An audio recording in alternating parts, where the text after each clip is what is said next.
Tony स्टारक। पैसा, नयापन और करिश्मा, इन सब का नाम था टोनी। वो हॉवर्ड स्टारक का बेटा था, जिसको विरासत में मिली थी स्टार्क इंडस्ट्रीज, एक बहुत बड़ी कंपनी जो वेपन्स बनाती थी। टोनी अपने दिमाग और बिंदास अंदाज से कंपनी का चेहरा बन गया। वो एक सेलिब्रिटी, एक प्लेबॉय था, ऐशो आराम की जिंदगी जीता था और अपनी कंपनी के काम के असर के बारे में कुछ सोचता ही नहीं था। टोनी की दुनिया घूमती थी नए नए इन्वेंशंस करने और इम्पॉसिबल चीजों को पॉसिबल बनाने के इर्द गिर्द। वो एक साइंटिस्ट था जिसके अंदर हमेशा कुछ नया सीखने की भूख थी और दुनिया में अपनी पहचान छोड़ने का जुनून था। लेकिन उसकी जिंदगी ऐशो आराम और दुनिया से अलग थलग थी। उसे पता ही नहीं था कि उसके इन्वेंशंस का असली दुनिया पर क्या असर होता है, खासकर स्टार्क इंडस्ट्रीज के वेपन्स का। यही उसकी सबसे बड़ी गलती थी, जिसकी वजह से उसकी जिंदगी हमेशा के लिए बदल गई और उसे अपने इन्वेंशंस की असली कीमत चुकानी पड़ी। टोनी की ऐशो आराम और बेफिक्री की जिंदगी एक पल में बिखर गई। अफगानिस्तान में एक नया मिसाइल दिखाने गया था, तभी टेररिस्ट्स ने उस पर हमला कर दिया। टोनी, जो खुद को इनविंसिबल समझता था, अब एक घायल प्रिजनर बन गया था और उसे अपनी मौत का एहसास हो रहा था। एक सुनसान गुफा में कैद टोनी की दुनिया सिर्फ जिंदा रहने तक सिमट गई थी। उसके दिल के पास धंसा हुआ श्रैपनेल उस हमले की याद दिलाता था और उसके जीवन के लिए खतरा बना हुआ था। अपनी आलीशान जिंदगी से दूर मौत का सामना करते हुए टोनी ने दुनिया को एक नए नजरिए से देखा। उसने जो वेपन्स बनाए थे, जो कभी ताकत का प्रतीक थे, अब उसके दर्द का कारण बन गए थे। उन्हीं लोगों ने उस पर इस्तेमाल किए थे जिनकी वो रक्षा करना चाहता था। कैद की अंधेरी दुनिया में हो यिनसेन के रूप में आशा की एक किरण जगी, जो एक साथी कैदी और एक ब्रिलियंट इंजीनियर था। यिनसेन, जिसने युद्ध और हिंसा का भयानक असर अपनी आंखों से देखा था, टोनी का गुरु बन गया। उसने टोनी को पहला आयरन मैन सूट बनाने में मदद की, एक साधारण लेकिन ताकतवर एक्सोस्केलेटन जो एक छोटे से आर्क रिएक्टर से चलता था, जो श्रैपनेल को टोनी के दिल तक पहुंचने से भी रोकता था। इससे भी महत्वपूर्ण बात, यिनसेन ने टोनी के दिल में बदलाव के बीज बोए। उसने टोनी की सोच को चुनौती दी, उसे अपने एक्शंस के कॉन्सिक्वेंसेस और अपनी प्रतिभा के साथ आने वाली जिम्मेदारी को समझने पर मजबूर किया। यिनसेन के शब्द "don't waste it, Stark" Tony के लिए एक मैंट्रा बन गए। उसे अपनी प्रतिभा का इस्तेमाल अच्छे कामों के लिए करने की याद दिलाते रहे। मार्क आई सूट सिर्फ बचने का रास्ता नहीं था, ये टोनी के नए मकसद का प्रतीक था। वापस आने पर टोनी एक बदला हुआ इंसान था। अफगानिस्तान के अनुभव ने उसके अहंकार को दूर कर दिया था और उसकी जगह एक मकसद और जिम्मेदारी की भावना आ गई थी। उसने एक ऐसा फैसला लिया जिसने उसकी जिंदगी बदल दी। स्टार्क इंडस्ट्रीज अब वेपन्स नहीं बनाएगी। इस घोषणा ने कंपनी और दुनिया भर की डिफेंस इंडस्ट्री में हलचल मचा दी। उसके फैसले का विरोध हुआ, खासकर ओबद्याह स्टेन से, जो टोनी का पुराना दोस्त और बिजनेस पार्टनर था।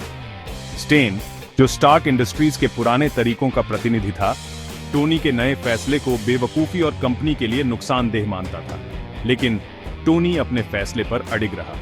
उसने अपनी ऊर्जा और संसाधन आयरन मैन सूट को बेहतर बनाने में लगा दिए, अपनी टेक्नोलॉजी का इस्तेमाल अच्छे कामों के लिए करने की ठान ली। उसने एक ऐसा भविष्य देखा जहां उसके इन्वेंशंस बेकसूरों की रक्षा करेंगे और उस तरह के दुखों को रोकेंगे जो उसने सहे थे। ये उस आदमी से बिल्कुल अलग था जो कभी युद्ध से मुनाफा कमाने की शेख ही बघाड़ता था।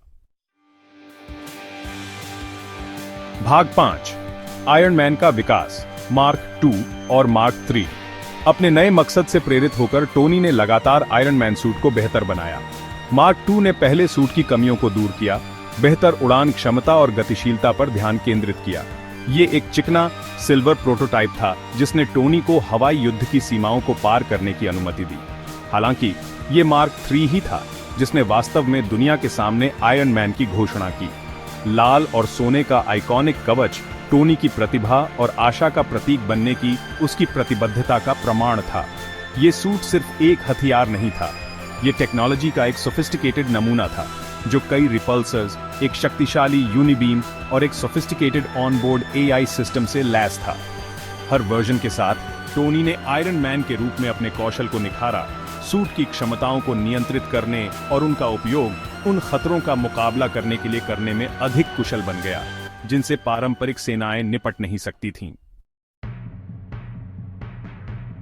ओबद्याह स्टेन टोनी के नए रास्ते से डरकर और आयरन मैन टेक्नोलॉजी से झलकर अपना असली रंग दिखाया। वो चोरी छुपे स्टार्क इंडस्ट्रीज के वेपन्स ब्लैक मार्केट में बेच रहा था, उन्हीं कॉन्फ्लिक्ट्स को हवा दे रहा था जिन्हें टोनी रोकने की कोशिश कर रहा था। स्टेन ने टोनी का सामना किया, अपनी पोजीशन हड़पने और केओस से मुनाफा कमाते रहने की अपनी योजना का खुलासा किया। कंट्रोल हासिल करने के लिए स्टेन ने मिनिचराइज्ड आर्क रिएक्टर टेक्नोलॉजी चुरा ली, अपना खुद का वेपनाइज्ड सूट बनाने के इरादे से। आयरन मैन से बड़ा और ज्यादा हथियारों से लैस ये खतरनाक सूट स्टेन के लालच और पावर की भूख का प्रतीक था, जिस पर उसने इतने लंबे समय तक भरोसा किया था। उसके द्वारा किया गया धोखा टोनी के लिए बहुत बड़ा झटका था, जिसने उसे अपने पास्ट एक्शंस के कॉन्सिक्वेंसेस और अपनी कंपनी की लेगेसी के दूरगामी प्रभाव का सामना करने के लिए मजबूर किया। आयरन मैन और आयरन मॉन्गर के बीच की लड़ाई विचारधाराओं का टकराव थी। ये टोनी की नई जिम्मेदारी की भावना और स्टेन के बेलगाम लालच के बीच की लड़ाई थी। आकार और फायर पावर में कम होने के बावजूद आयरन मैन ने अपनी बेहतर टेक्नोलॉजी और टैक्टिकल जीनियस का इस्तेमाल करके आयरन मॉन्गर को मात दी। इस लड़ाई ने टोनी को शारीरिक और भावनात्मक रूप से प्रभावित किया। उसे उस विनाश का सामना करना पड़ा जो उसकी कंपनी ने किया था, जो आयरन मॉन्गर के विशाल रूप में दिखाई दे रहा था। हालांकि टोनी ने हार मानने से इनकार कर दिया। वो अपने विश्वासों के साहस के साथ लड़ा, बेकसूरों की रक्षा करने और अपने पास्ट के पापों का प्रायश्चित करने के लिए दृढ़ संकल्पित था। आयरन मॉन्गर की हार टोनी स्टार्क के लिए एक टर्निंग पॉइंट थी। उसने पब्लिकली अपनी पहचान आयरन मैन के रूप में बताई, अपनी पावर के साथ आने वाली जिम्मेदारी को स्वीकार किया। यह फैसला आसानी से नहीं लिया गया था। टोनी उन जोखिमों को समझता था जो इसमें शामिल थे, उसके दुश्मनों द्वारा उसे और उसके प्रियजनों को निशाना बनाने की संभावना को समझता था। हालांकि उसने जवाबदेही के महत्व को भी पहचाना। वो अब कॉर्पोरेट के फसाड के पीछे नहीं छिप सकता था या दूसरों को अपने एक्शंस के कॉन्सिक्वेंसेस भुगतने नहीं दे सकता था। आयरन मैन की जिम्मेदारी को स्वीकार करके टोनी ने खुद को सेवा के जीवन के लिए समर्पित कर दिया। अपनी प्रतिभा और टेक्नोलॉजी का उपयोग दुनिया को उन लोगों से बचाने के लिए किया जो इसे नुकसान पहुंचाना चाहते थे। टोनी स्टार्क का स्वार्थी उद्योगपति से आयरन मैन के रूप में जाने जाने वाले आर्मर्ड एवेंजर तक का सफर जिम्मेदारी की ट्रांसफॉर्मेटिव पावर का प्रमाण है। अफगानिस्तान की घटनाओं ने उसे अपनी क्रिएशंस के घातक कॉन्सिक्वेंसेस का सामना करने के लिए मजबूर किया, उसे अपनी प्रतिभा की असली कीमत को स्वीकार करने के लिए प्रेरित किया। हो यिनसेन के मार्गदर्शन से टोनी ने एक नया मकसद खोजा जो प्रॉफिट मार्जिन से आगे बढ़कर मानवता की रक्षा के दायरे में था। आयरन मैन सूट का विकास टोनी के अपने व्यक्तिगत विकास को दर्शाता है। हर वर्जन न केवल टेक्नोलॉजी में एक छलांग थी, बल्कि दुनिया में उसकी भूमिका की उसकी इवॉल्विंग समझ का भी प्रतिबिंब थी।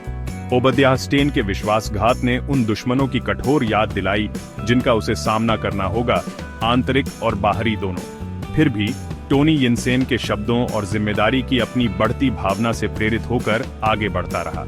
आयरन मैन का पदभार ग्रहण करके टोनी स्टार्क ने अपने अतीत को पार कर लिया, एक ऐसी दुनिया के लिए आशा का प्रतीक बन गया जिसे हीरोज की सख्त जरूरत थी।